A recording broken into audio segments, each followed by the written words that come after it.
Hello and welcome to episode 122 of Nolo Time. My name is Hovet Velez, and with me is the man with a phobia of getting foreign objects into his body, Mr. Joel Young. Listen, I am very strict with my body. Obed knows my lunches. Whew. I exercise. We're referring to food. Your body is a temple. You're referring That's to all I'll say. That I'll say no more. Oh, I'll Joel, say no more. how you doing, buddy, man? It's going, dude. It's going. Yeah, we've got the giggles, guys. Yeah, there's some stuff we've been yeah. have some great conversation about. Yeah, and we're caught up in pretty much everything we're gonna talk about. Like I've hung out with Joel plenty this week, so we're pretty caught up. So we're very laxed today. We know what's up. Yeah, even with some I would say very important updates that we will talk about here in a few minutes. So we have a very packed show for you guys. Joel, just real quick, how you doing, dude? Yeah, doing good. I've spent the last couple days, just really trying to catch up on life, different things. There's some different things that I've had stuff to take care of that's kept me pretty busy. So I've not found as much time to game as I'd like. I did get the chance to go ahead and watch the latest Star Wars: The Clone Wars. And many of you know Star Wars: The Clone Wars Season 7. It's backed on Disney+. I know, Obed, you're going through and you're rewatching. You're almost done kind of rewatching the entirety up until Season 7 now. Correct. And at the time of us recording this right now, the latest episode 2 of Season 7 is actually out right now. I've not seen that one yet. I've only seen episode 1. I'm going to see episode 2 probably after this. But yeah, so, they've jumped right back into it. The Bad Batch is the name of this episode. It has a nice feeling with non-spoiler review here. It has a nice feeling to season 3 with some of the stuff they did with the clones group together. There's this kind of renegade group of clones that they have together with the original clones. It's called Star Wars, the Clone Wars. So it's nice to have the very first episode being clones, not Jedis, right? Like it's very, very clone heavy. And I know people watch it for the Jedis, people watch it for the Force. I know that's most people's watching, but I think I have a better understanding of like we this is what the so strong point of the show is that even the characters that don't usually get the limelight do in this kind of a series. So I look forward to see what episode 2 is, how that goes. I'll probably catch everyone up on that next week. But yeah, Star Wars is back. Another thing, Disney Plus staying strong here. This is kind of that spread out for us nerds content, so we've got this now, and we'll have Falcon and the Winter Soldier coming up next, and then of course the WandaVision, which is going to be a real tie-in for the 2021 Doctor Strange movie, which is my most anticipated next phase Marvel film. So Disney Plus, putting on a nice showcase. Yes, there's not as much content. I think people I've heard some people be complaining now where they're like, it was really cool first, and now I'm like, I want more new stuff. I think it's because we're comparing it to something like a Netflix and whatnot. Yeah. But the library is so rich. There's so much stuff on it that I feel like to spend this smaller amount of money to have access to multiple things. Like I don't own some of these DVDs. I don't own some of this content. I have the ability just to stream right away and a nice platform. I'm happy with my investment in Disney Plus, to say the least. Bad Batch is good. So I look forward when you watch it, Obed. Cool. Yeah, I'll definitely watch it. I'm only one episode left on season 6, so I'll just start it. More than likely over the weekend, I'll watch both new episodes. So I'm looking forward to it. Just like I said before, I watched the first 2 seasons and then I really fell off, and I had it on my Netflix queue for years and I never went back and watched it. And then it was off of Netflix. I want to say about a year ago, right? Over 2 years ago, maybe. And now that's available on Disney Plus. Then I took the opportunity to basically binge it. I'm gonna do Rebels next. After that, and then after that, I'm probably just gonna re-up my Crunchyroll and watch me some Hero, because Yeah, My Hero Academia, the new season's supposed to be real good. I haven't watched any of the episodes, so I'll start binging basically on that. I was all caught up all the end. I watched all the way up to the end of season 3, but I'm looking forward to catching up on that. Yeah, not much on my end. Um, Still going at this Stranding, and I think I'm doing pretty good progress. I'm not really doing any of the side stuff. There's basically unlimited amount of side stuff on that game. I heard that if you were to do all the side stuff, that game is basically like 300, 400 hours or something like that. It's Wow. ridiculous. So I'm just trying to do the story stuff because I just want to, just want to experience the story, which is cool. If you do the side stuff, you get better equipment, you get upgrades, and you get a better connection between the people that you're helping. So it's important. If I find a package laying around that it's on and I'm light on cargo, I'll grab it and I'll just take it over to the next station and do that. They do give you like an automated like a delivery bot, basically. Excuse me, and it's bad because all your packages get ruined on the way there. Um, so I'd rather just do stuff myself. But I think I'm doing pretty good progress. I really can't say where I am right now, just not to spoil stuff, but there was some important stuff story wise that happened, some explanation on how certain people look the way they do and the why, and it's pretty crazy. Like it's a Kojima game. It's good. It's good. Um, I got to I think I talked about it last time. The first like big action sequence that was pretty good. But yeah, not much. Just going at that. I didn't watch anything new over the weekend. Doing some experimenting on emulation again with CPS2 arcade games. So that basically Capcom System 2 games, and so far it's okay. I'm getting some hitches with the emulator, but I think it's just my computer. My computer is just not up to par. So Mm. so I'm in the market. I started looking around to see. Hopefully by the summer I can upgrade my equipment and be able to do some more light gaming. But yeah, man, not much happening. There is a lot happening out Oh yeah. there. Oh boy, where do we begin? So I think we can start with the big one, and then I think the rest kind of relates to that in certain ways. At least for the first part of the podcast. But the big news this week is that unannounced to, I guess, the general public, this has been common knowledge among uh, company leadership and the board of directors. But Bob Iger, CEO of Disney, has basically resigned. He resigned effective immediately. When was it? Tuesday, right? That's right. And that was like out of nowhere for all of us. It's like, oh crap! I called you when I saw it because we were just talking like 5 minutes before that. And then I went down back to my work area, and then it happened. I was like, oh crap, Bob, I would quit. We'll talk later. So and then we caught Mm. up, between yesterday and today. So crazy stuff, man. So the big thing here, two things. Bob Chapek would be is the guy taking over. I remember Chapek because he was on a call when I worked at Disney. Wow. When we were doing our Disney consumer products, like closing week phone call to make sure that everything went well with Disney consumer products. Uh, Chapek was the president of DPC back then, or DCP. I'm sorry, and he was on a call, and I remember Bob, and he was sounded like a pleasant guy. Okay. So there's my interaction with Bob. Hey, it's more than me. This was More than about most like of us. 6 years ago, but from what I can tell, he was well liked in that department. Mm. And then after that, he moved on to uh, when they reorganized or basically merged consumer products, interactive media, and parks, and into one.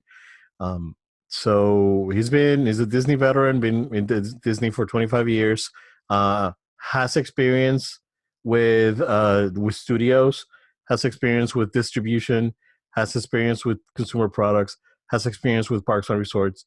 So this guy is he's the real deal, right? He's has experience in everything, uh, company wide. So I think he's a good choice. Um, I would have liked to see Staggs. I don't know. I can't remember if Tom Staggs is still at Disney. I can fact check. But from what I've heard, Tom Staggs was also well liked Mm. when I was back at Disney. So um, yeah, crazy stuff. We can talk about what's gonna happen in the near future and what he's doing. But Joel, what do you think about this, man?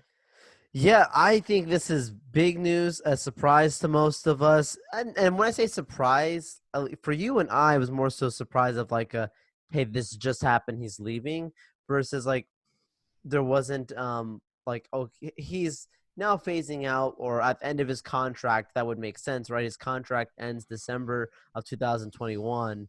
And it was expected because for a long time Iger's been trying to resign. He's been trying to resign, basically retire from Disney at this point, and he's just so good at what he does. I'm not trying to worship the guy, but the fact is he's just so good at what he does. You and I talked about his accomplishments. You're looking at a guy that's big in the Marvel acquisition, big in the Lucasfilm acquisition, big in the Disney Plus stuff that happened, big in the 20th Century Fox Dude, acquisition. I think the most important one is he freaking saved Pixar.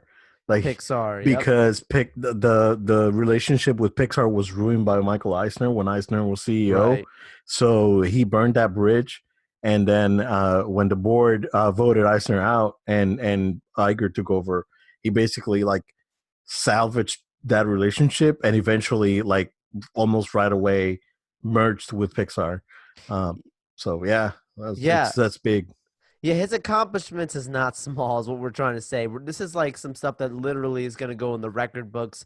I mean, from just if you're not even a fan of just Disney, you're just an economist, you look at the way he structured these incredible, massive deals, not once, not twice, not three. I mean, this guy just kept making big, big deals to the point that you could sit back and have discussions of like, well, what if, you know, Disney was going to go buy, Sony Pictures, like that kind of stuff would never have been talked about beforehand to that point. And this guy made these kinds of realities where he was really trying to accumulate talent, change the game, reshuffle the cards, and do things in a really incredible way to put Disney in a place where they're able to have franchises that are staples for them outside of just the mouse himself. So, and Disney was well before, but he really got them far, far ahead. But to your point, Obed, about Bob Chapek, him being, now the new CEO. It's funny, we go from Bob to Bob. It's worth mentioning. Yeah, Bob from corporate. Got Bob and Bob from corporate, the name of the episode. Going from Bob to Bob, like, yes, it doesn't sound like, it doesn't sound this way, at least. Like he has an enormous experience from maybe the film side. He has experience, but maybe not as big as some people may recognize right away.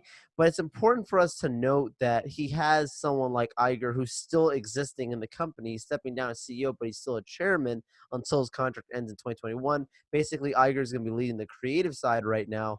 So he's able to kind of really shepherd because he is the one who has experience in that, right? Bob right now stepping into his CEO position, he's going to have to adapt with that. So that's why I think this is the right timing and the right way to do it, rather than him just having this dumped on him and like, okay, figure it out as you go. Yeah, He's been already been groomed for it, but now he's really going to have like a test run with the guy who already did successfully standing right next to you to help lead yeah, the way, which is really cool. Um, Look, if it sounds like he has a lot of Disney parks experience, is like where he's really strong suit. That's awesome. Now that the Disney parks guy is in charge of the company, because I think their parks is one of my most favorite things. I could care less about certain movies, and yet when I go to the park, I'm just being straight with you. When I go to the park, like I don't care about the dinosaur movie, but I like the dinosaur ride. Look, like if you can give us good experiences now yeah. at the top, that's what matters. Yeah, I'm curious. I'm not gonna say it's going to be great. We don't know, but Yeah. I'm very curious. And Iger's gonna still be serving as chairman of the board until the end of 2021. And basically, so here's where we can start and Speculation. speculate and come up with theories and whatnot. One thing that I want to address, though, Joel, before we proceed, a lot of like man baby YouTube channels have started like disaster. Bob Iger quits over Kathleen Kennedy, and Bob Iger quits, and he's piecing out. So, and this, Disney's a disaster. Come on, are you? Uh, I, first of all, I mean, who are you lying to about this crap? Come on, I mean, Who's no one believing that? believes, no one Yeah, believes you, right? They've come out from their biggest year ever, and it's a disaster. Absolutely not. Disney Plus is doing just fine. One thing that I've seen, Joel, many times while researching, right, and watching this sort of content, which I shouldn't be, but I'm not promoting any channels, but I am. I guess I shouldn't be sponsoring, but I really want to take different take. I want to listen to different takes and see what's out there. It's uh, uh, I can listen to Xbox fanboy channels. I've done it in the past, absolutely. and laughed, and and this is basically what I've been doing. They've been saying like the parks are a disaster and Galaxy's Edge is a disaster and everything's a disaster. Dude, have you even been seriously? It's like, have these people even been to the parks? I went to the park on off season for my daughter's birthday last year. Who could even freaking walk, dude? Absolutely. It was no, come on. These guys, I really don't know where they're getting their sources from. Well, They don't go to the parks. They don't live in the area. they don't Whatever even it is. have to go into the park. Go ahead and download the Disney Experience app and check Um, the wait and check times the wait times. for Yep. stuff. You'll be like, wait a second. People have to wait like that long Two just to hours wait for the for Haunted Mansion. right, Yeah, dude, it's right. ridiculous. You wait So I an don't hour know. for It's a Small World. Come on. Yeah, I don't know where these people are getting their information, but this disaster that's happening, it's not. Yeah, there's It's facts not. that debunk that right away. No, yeah, exactly. Um, and you can definitely tell that and here's where we can go into the speculation, right? He said he's going to, while he's chairman, he's going to concentrate on creative. Many people think I'm actually on board with this train of thought. Is that a big? There's a coup brewing in Lucasfilm right now.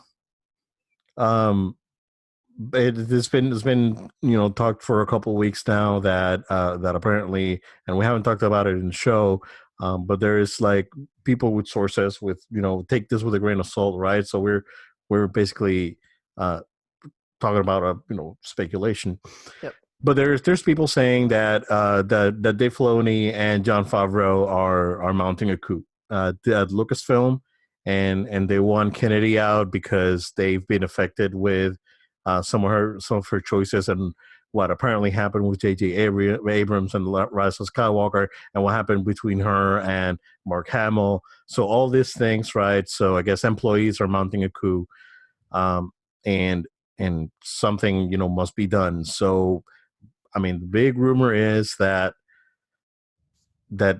she is going to be, basically a figurehead, so to speak. But that Iger will be the one making the final creative decisions on what concerns to Star Wars going forward.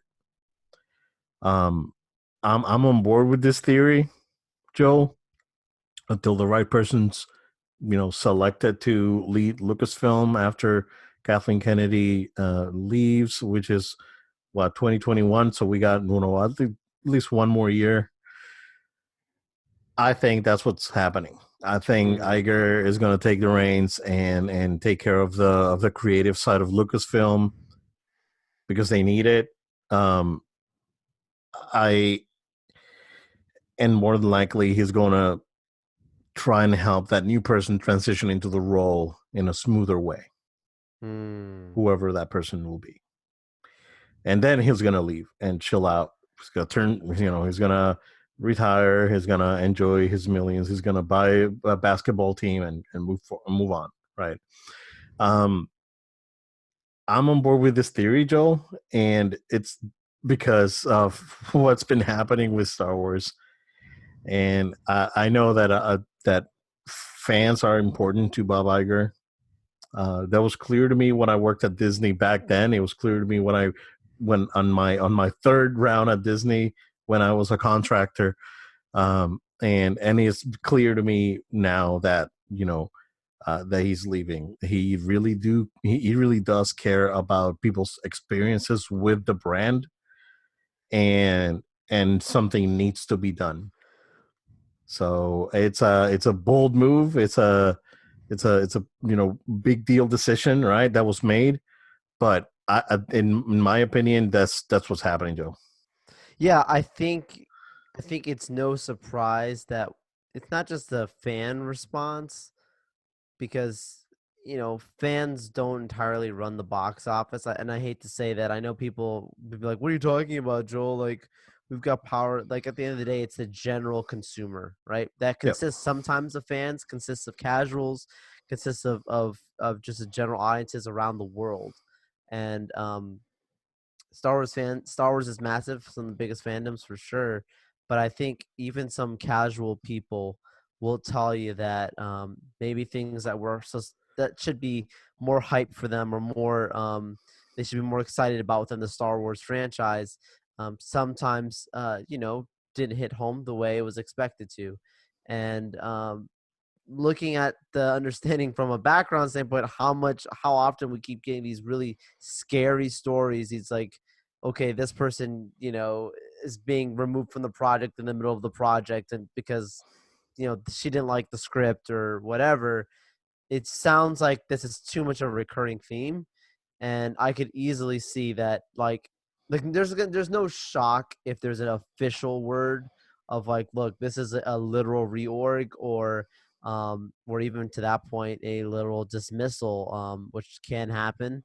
I don't think that they would want to do that because of who this person is in the Hollywood space. Like they Yeah, want because to of optics. Yeah, yeah. yeah, it's probably not the way they'd want to be seen. But at the same point, like you're gonna get a headline sooner than later. Like take it to the bank, guys, about something that's official, not just people's opinions of Kathleen, but some type of official change. I think is gonna happen very soon. This is probably again, this is much bigger, like this is to be expected. Bob's not stepping down because of Star Wars. This is bigger than that. Like that's not the reason he's Yeah, doing it. I mean, yeah, but it's definitely important soul to the Disney brand and important to their overall yeah, image. So it's a factor. yeah, yeah. And that's been very important. I mean, how many times we've seen it with movies that bomb, with that when Disney releases a movie that bomb. Like the greatest example I can give you, like John Carter. Like Right. they don't even like, whoa, that movie. Oh, we don't know anything about John Carter. So because it was a bad movie that people didn't go see, and it was just a bad experience. We were talking about again. We were talking about Song of the South just jokingly the other Yeah. day, and it's one of those things, right? It's buried. They don't even recognize it as an official like release.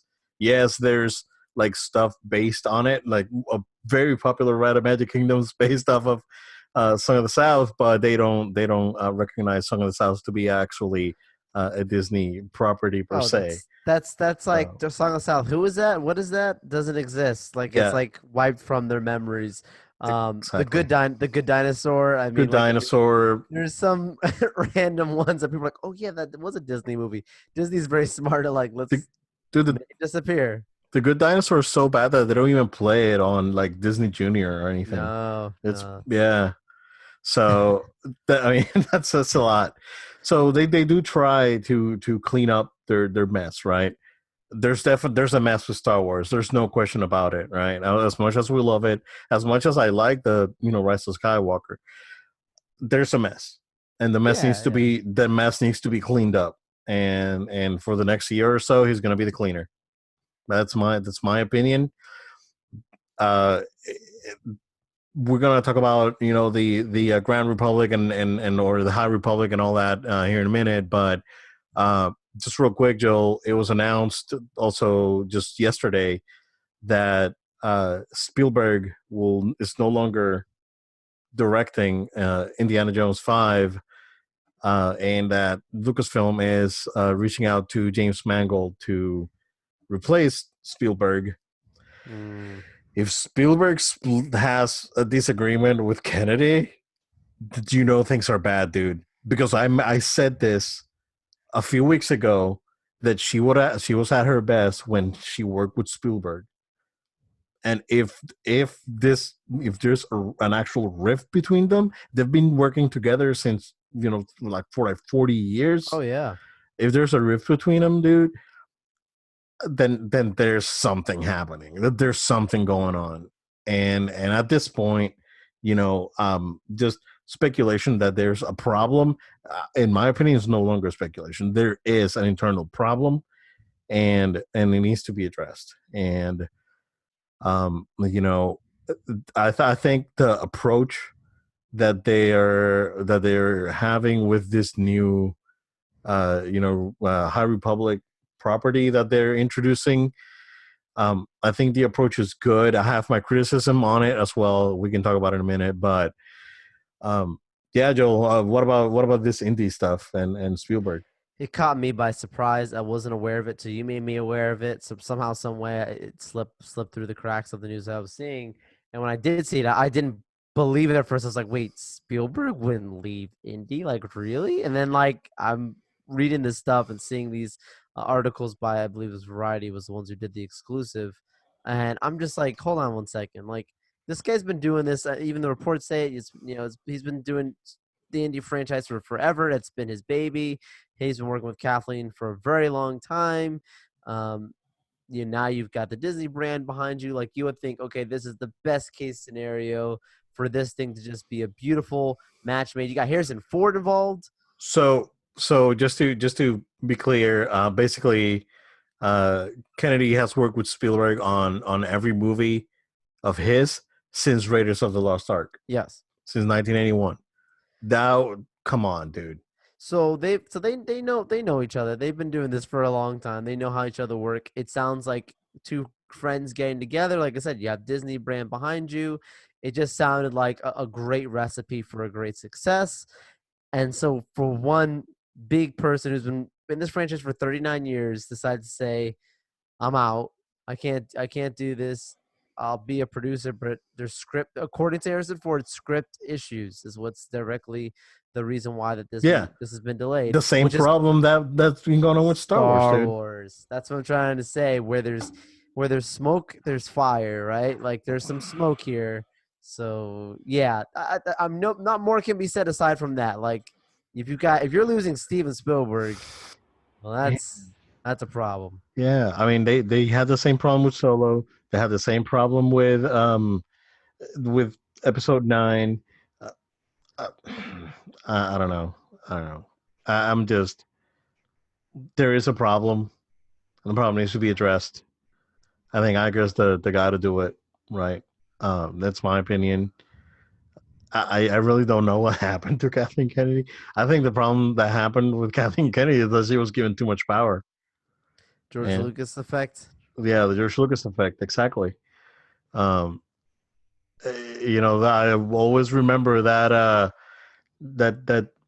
bit in that documentary with George Lucas after he saw the final cut of Episode 1, and when he said it's like I might have gone overboard in some of this stuff, with some of this stuff, it's like yeah, it's I think that she was great at the role she previously had, which was an executive producer, but now being given this power is just Unlimited power. unlimited power.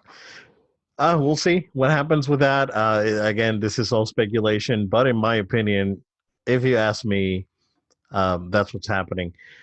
Joel, the other big announcement that we have Star Wars related is that, like I mentioned, Star Wars: The High Republic, which is a new property going forward. Skywalker saga is done. So this is a brand new property set 200 years before the Phantom Menace. They gave us lots of info. This is going to be a multimedia event. So there's going to be comic books, games, movies, possibly TV series. We don't know.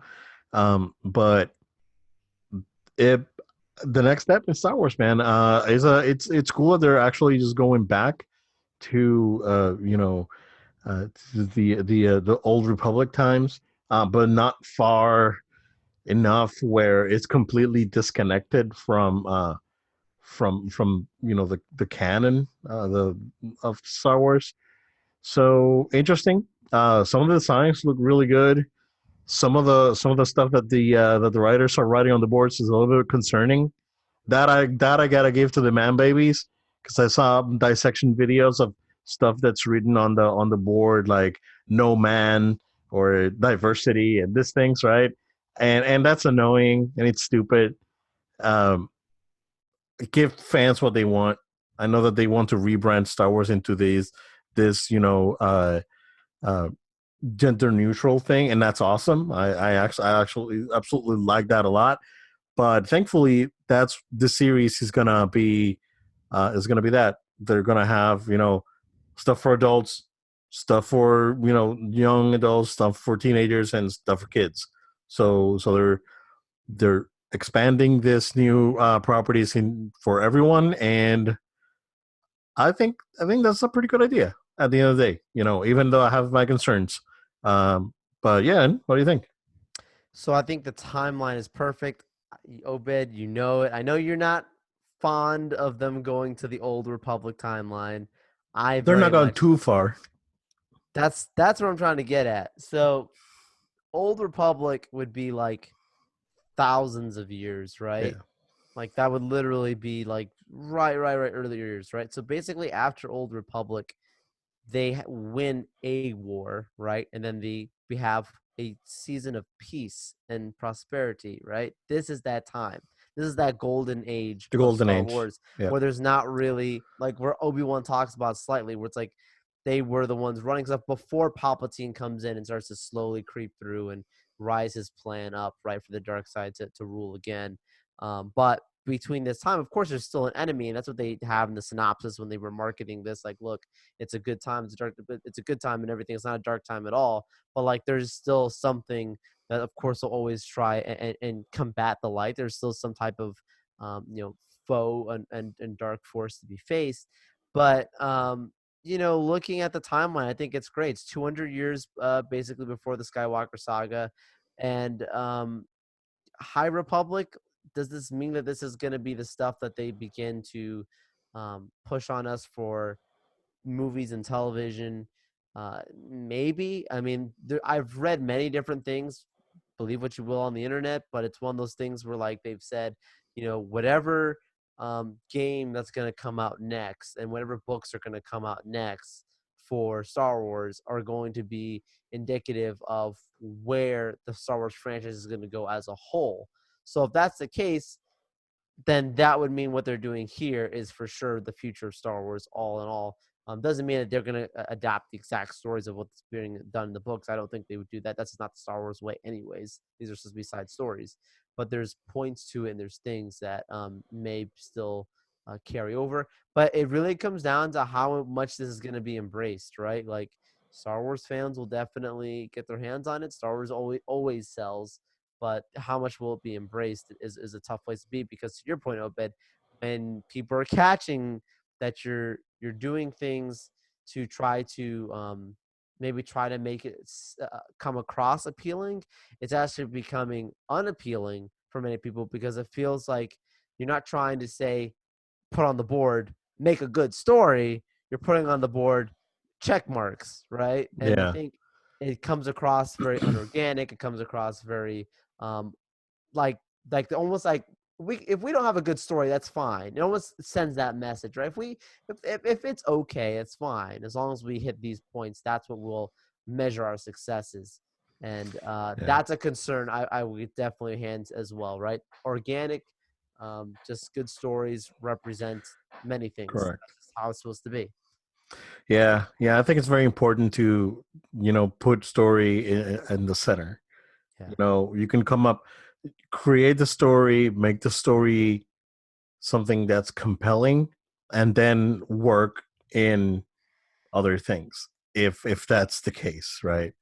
Uh, you know, I think at the end of the day, it's going to be very interesting. I can't wait to see some of the, like I said, some of this designs are phenomenal, dude.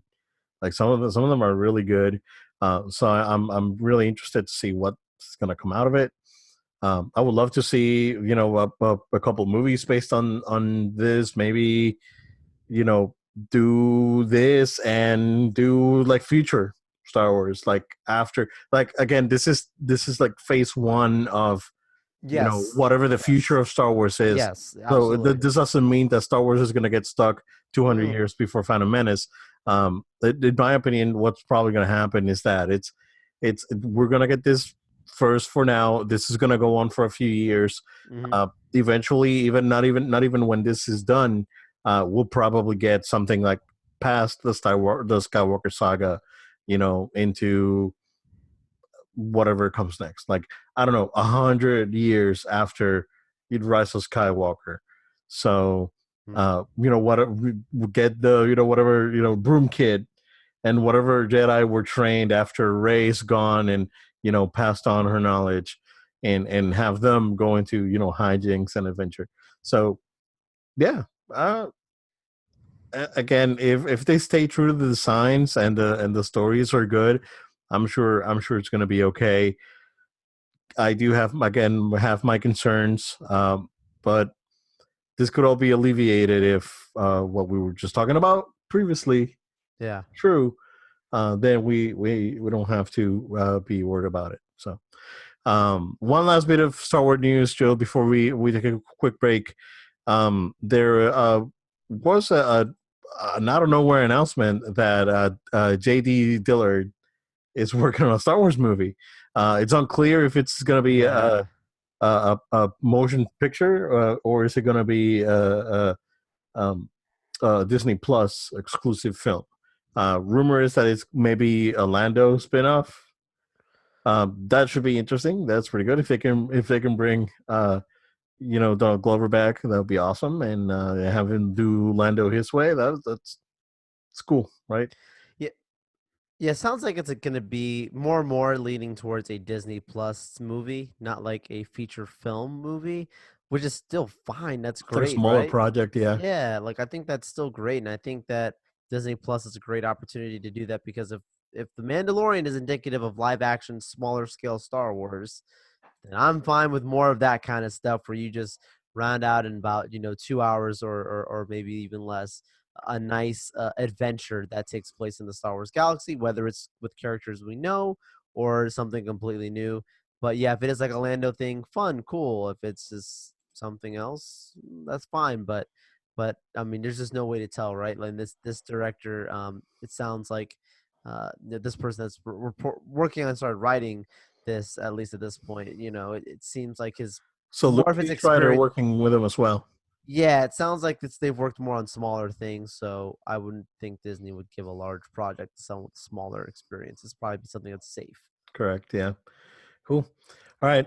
We are going to go ahead and take a quick break. We will be right back. And we're back. Joe, real quick before we move on into gaming news, we talked about last week that the Batman suit was revealed in a very dark, not you couldn't really see a lot of details, uh, sort of like a test shot basically. But then right the next morning or the next afternoon, we get a full leak of what the suit looks like um, on daytime, which is very interesting. Like seeing a Batman during daytime. Again, this could be shot, and then the movie may be able to. They may do the thing what they did with Mad Max, where the nighttime scenes were actually filmed during the day. They just basically adjusted, tint and all that. So maybe they're doing something like that. But it's an interesting suit. It's an interesting suit. I don't know if I'm not sure if I love it. I like it, but I'm not sure if I love it. I love how how homemade it sort of looks like. I like that part of it, and I appreciate that. The cow, I'm not sold on the cowl. The cowl looks weird to me. Uh, Fun part. Kind of like an Adam Westy sort of thing going on. Yep. It's a very interesting cowl. But the suit itself is it's cool. I mean, no cape though. We're assuming that they're going to CG the cape in. Uh, Yep. but yeah, what do you think, man? It's all black, which is good, right? Because many of us were concerned, or well, not concerned, but just curious, rather. Like, we'll have some blue because it couldn't make it out in that video. We'll have some blue in it. Maybe we have some more gray in it, but it's really a black suit. Very very armory looking suit. Has some nice little gadgets around it that also gives you more of that homemade look to it. Agree with you, Obed. The cowl was a big question mark. If you remember on the episode before we got the teaser, I was like, look, how's the ears going to be? The shot of the head, it reminded a lot of people, of course, Daredevil and the way the helmet looked from that standpoint. It does look a lot like Daredevil in that sense. It looks like a helmet you would wear when you're riding a motorcycle, which is what he's doing in this picture. But it just doesn't have, like I'm used to, I guess, the more muscular definition that's usually chiseled into the helmet that it has. Just very rounded on the front on the cowl. So yeah, we'll see it in action. But I'm surprised because I didn't know what we get, but what we're getting, I'm not angered with. I think it will be a nice time. I really think we're in for a good one with this actor as Batman. I think many people are going to be surprised at how much they like him compared to all the negative comments that they had beforehand. Yeah, I think it's gonna be all right. So yeah, it looks fine. Again, the cowl I'm not a big fan of, but the suit itself looks good. So I'm on board, and yeah, we'll see. I mean, they may adjust, the cowl to something else, hopefully. Uh, Moving on to gaming news, and let's go ahead and go back to Star Wars, I guess. Yeah. Hey. And to our friends at Electronic Arts. Yay. So, in today's episode of EA, What Are You Doing? There was supposed to be a Star Wars games that would have come out last year. That would have been a spin-off of Battlefront. It was supposed to be like a smaller in scope, open world action adventure game, based on I guess just spun off of Battlefront 2, and that was canceled. So yeah, they couldn't. I guess the project, they couldn't meet the deadline, and they just straight up went and canceled it. It's like, so they, at this point, they've canceled more Star Wars games that they've put out since they've had the license in back in 2013. So So so this comes down to the whole thing of like, how hard is it to make a Star Wars video game, right? Like, I mean, the last Battlefront game to me wasn't a terrible game at all. I've enjoyed playing it. Yes, we talked about the issues that went on before the game came out and early release, which was yep, fixed. I mean, quickly. It wasn't even that long after the game was really fixed. But yeah, man, like, how hard is it for them to put something out or commit to something within a time frame? It's like, is there a management issue here? Is there a creative issue here? So many questions I have that just, I don't know. I'd be flabbergasted if I'm sitting at the top going, wait, we're canceling another one of these? Like, do we need to do this? yeah, and I mean, they canceled a high profile project. That was that Amy Yeah, Hennig project that was happening. Then that moved on to another studio. They canceled that one as well, it's weird. and now they announced that this project was also canceled. So I am very disappointed. Yeah. Apparently, they're working on two more games. One's confirmed to be a sequel to Fallen Order, and the other one's a smaller scope adventure game of sorts. We'll see what that is. Um, but I don't think there's going to be another Battlefront coming out because we've been getting we're gonna there's another update for Battlefront coming out, dude. There's adding new blasters, Yeah, yeah. a new Imperial class. They're adding a lot more stuff, dude. So they're gonna keep that game as a platform and just keep adding content and have people coming back in. Game that you can buy for like $10 right now. It's crazy. And then you still get all this content. It's nuts. I'm talking about a good deal in gaming right now, man. That game, For like you sure. pay $10, get all that content. That's awesome. So, and that's including the single player experience, which is fine. It connects, uh, the Last Jedi Yeah, yeah. and the Rise of Skywalker. So, uh, and it also connects uh, Return of the Jedi with Force Awakens. So I mean, it was fine. It was an enjoyable experience. Not wasn't necessarily groundbreaking, but I enjoyed it. But the multiplayer is just fantastic. I mean, this game I keep coming Honestly, back to yeah. it. Yeah, I haven't played in a couple of weeks, and I do have the itch. So I may just pop it in this weekend and just check it out. And I know it's still very active. So I looking for the opportunity to go back actually. Um, but yeah, I mean, more disappointment from EA. They are moving stuff around. Criterion is getting Need for Speed back, and they're concentrating uh, the efforts over at Ghost Games, which they renamed to their old studio name. I forgot what the name was. Into fixing the engine, to fixing Frostbite, because they Mm. put so much money on that. Of course, we know that Fallen Order wasn't even done in Frostbite; it was done on UE4. So yeah, there we go, EA. Good job. On some other brighter news, Joe, Platinum Games, they announced their first self-published project, and it's only called Project GG. They released a trailer, and from the looks of it, it is a Ultraman type of action game where you're a dude, kaiju come in, dude turns into giant dude. So yeah, I'm in. I mean, Hideki Kamiya is directing. It's Platinum Games. Of course, I'm gonna go check it out. But yeah, what do you think of that trailer? That trailer was pretty cool. It I was thought it was really, short and sweet, right? yeah, perfect teaser, sweet, nice design to it. A lot of looks like it's something that piques my interest, like it's the dog and all this. Like it's great, man. I'm a fan. That dog better be your companion, man. I know. The dog better be your buddy. Yeah, it looks pretty good, and that's on top of that, the Wonderful 101. They Oh had yeah. that Kickstarter out.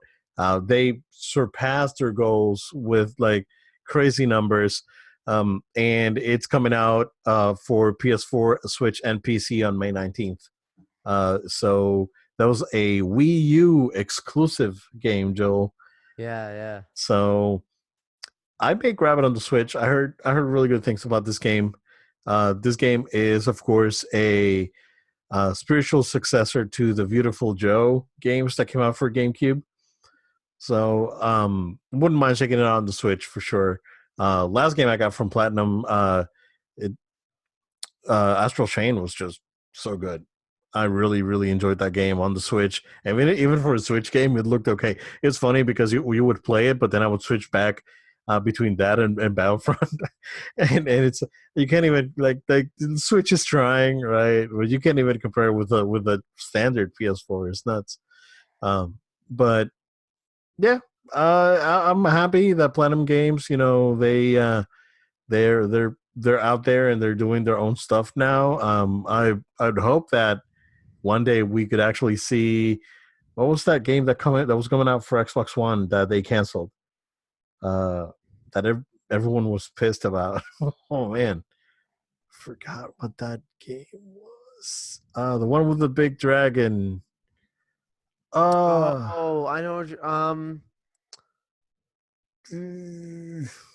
Hold on. I'm gonna fact check it out. Scalebound. Scalebound. That's the Yeah. guy. Yeah. I would like to see that game finished and Yeah, released, yeah. even if it's not on Xbox, released on something else. That looked interesting. It just looked like it was going to run horrible on Xbox One, but it was unfinished. What they showed Right, right. wasn't Early. wasn't final product. So I would have given them a chance for sure. Joel, the last big piece of news that I have here, and in my opinion, it's pretty big. Phil Spencer was out there again talking about the Xbox Series X, and he basically dropped some knowledge, some official knowledge about the console. Um, 12 teraflops, which is what I said last week that leak had. Variable rate shading. So I'm gonna go through the buzzwords that they announced, right, Yeah. and explain what all this stuff is. So the 12 teraflops, of course, is math calculations per second, and that's what allows you to have those 4K 60 frame a second graphics. Uh, that is basically the heart of the system. Variable rate shading is a technique that you can apply on some video cards where you can adjust the quality of the rendering on certain things. Like um if you have a cutscene between two people talking, you can focus more power into them versus the background, in essence. So that's that. Hardware accelerated DirectX ray tracing. Of course, ray tracing is the next big thing on with gaming. That is real time ray light ray simulation, basically. So it's supported. They already said that the PS5 will support it as well.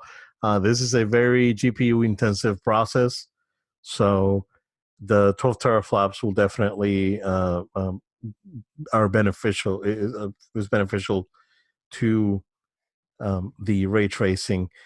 Quick resume for multiple games. So quick resume, we already have it on PS4 and Xbox One. It works okay. It doesn't work too great. Switch, on the other hand, quick resume is seamless and perfect. Yeah. It's Yeah. just like the Vita, man. The Vita was like that. You would pause a game, just put it to sleep, and then you come back and you swipe back in, and you're in. That was like life changing, dude. On the Vita, especially when playing something like Persona 4 that was like a very long and you don't want to go back and load, I would just pause it, put the Vita to sleep, man, and then come back and I'm right there. And I do that on the Switch too. So uh, it works seamless. So I'm hoping that this feature is going to be widely available, not just on Xbox. Oh So yeah. so we'll see. And smart delivery being a marketing buzzword for buy once keep forever sort of thing. um, this is not confirmed that all games will have this feature. So basically, I buy Halo Infinite on Xbox One, I can use that copy on Series X. I can use that copy on whatever comes next. I'll keep that copy forever, basically. So at this point, Joe, gaming is not looking back into going crazy with fancy proprietary architecture, and they're going to stick with x86 for the foreseeable future. If not the rest of time, until like cloud gaming is actually a thing. So yeah, some cool stuff there from Xbox. Joel, what do you think? Yeah, I think this is a really smart marketing move for them. Keeping Xbox in the conversation by putting out some harmless buzzwords, harmless descriptions. This is not super in depth at all. Just gives us a clear look at some goals and expectations for the console from release. And I don't think these are any over the top expectations for them. It's exciting. It's stuff that definitely will help sell the console right from now. Where people say, "Oh my goodness, look at this! It can do this, and it's got 12 teraflops, and that how that whole conversation goes." Um, but having this marketing is super smart. I really can't wait to see their full on when they finally have an event where they just go crazy of just showcasing everything. They have games running. I can't wait to see what they have in store, because when you start pulling out big boy stuff like this, you start talking like this, you better show up for sure. I just, Yeah. not to compare to the past, but I do think, and it's not entirely on point with this, but we'll get there. But basically, like when you look at like the Xbox 360 launch, and you look at the Xbox One launch, right? I know that like those were marketed as really powerful consoles, and then you look at like the struggles that they had early on. Xbox 360, the Red Rings of Death. Xbox One. Remember they shipped with the Kinect at first together, and the Kinect was literally killing the Xbox. It just didn't have enough power to run both. Some of those stories. I Yeah. remember that. Yeah, I remember that. Like it's almost like after that point in time between the Xbox 360 and Xbox One, like there's a issue of power with their consoles. It's almost like they took their focus from, hey, let's not put out these crazy games. Let's make sure that our console actually works, and then we'll focus on games. And in turn, it's like now we've got good consoles from them. Like I can't knock on the stuff that they have out now. The Xbox, Series X, coming now the latest. It sounds like it's going to be another solid, powerful machine.